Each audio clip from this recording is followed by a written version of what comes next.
All right, welcome back. Today we're diving into what's basically a modern-day ghost hunt for radio frequency interference, or RFI. We'll be looking at this truly revolutionary tool that completely changed how we find those invisible signals causing all kinds of chaos in our airwaves. And just a heads up, this is part 4 of our big 15-part deep dive series on RFI. Today, we're zeroing in on one game-changing piece of technology, the software-defined radio. So let's just start with a really basic question, right? How in the world do you hunt for something that you can't even see? That, right there, is the fundamental challenge of tracking down RFI. I mean, just think about it. Our world is absolutely saturated with radio waves. You've got Wi-Fi, cell phones, GPS, you name it. It's this huge, invisible traffic jam. Trying to find one single, misbehaving signal in all of that with the old tools, it was like trying to find one specific car in the middle of rush hour traffic while blindfolded. So let's really break down the core of the problem. You see, the issue wasn't just that the airwaves were crowded. It was that the tools we were using to look at them just weren't up to the task. Imagine a security guard who's got like 20 cameras to watch, but he can only look at one screen at a time. So he's cycling through them one by one by one. Now, if a burglar pops up for just a second on a screen he isn't looking at right then, well, the event is completely missed, right? That is exactly what traditional receivers did. They just swept through the frequencies, and if the interference was just a quick blink, it was gone before the receiver ever got there. And this is where everything changes. A new technology came along that gave RFI hunters a superpower, really. It gave them the ability to watch all the cameras at once. Okay, so what is software-defined radio, or SDR? At its heart, it's a fundamental shift. It takes the brains of a radio, the parts that used to be fixed physical hardware, and turns them into flexible, powerful software. This means its job isn't set in stone anymore. It's defined by whatever code you're running on a computer. You know, the best way to think about this is to compare an old point-and-shoot camera to the smartphone in your pocket. That old camera, it does one thing, and one thing only. It takes pictures. But your smartphone, it can be a camera, a video recorder, a map, a sound meter. It all just depends on the app you open. SDRs are the smartphones of the radio world. So what does this tech actually look like in the real world? Well, let's start with a really key tool in the RFI Detectives Kit. It's often called the Swiss Army knife of SDRs.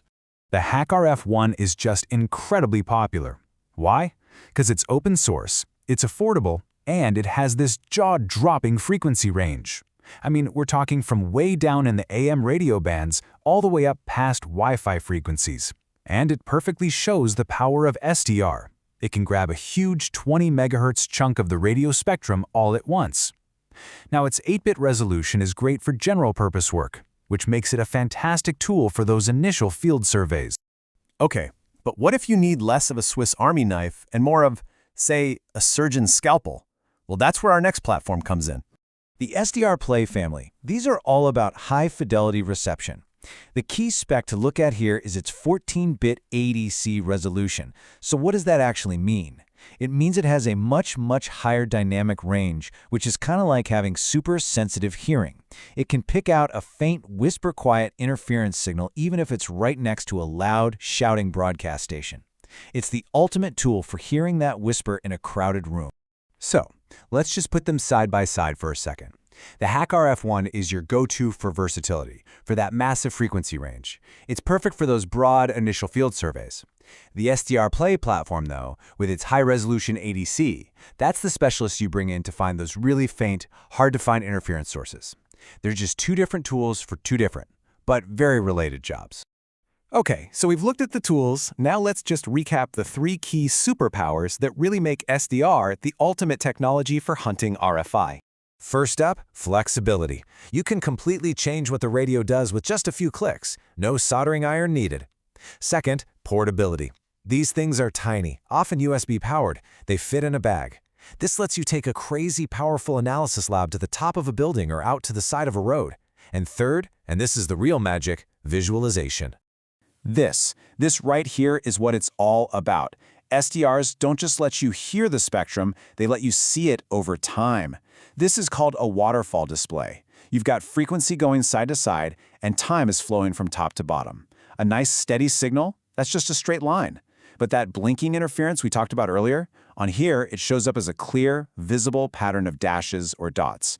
The invisible suddenly becomes undeniable.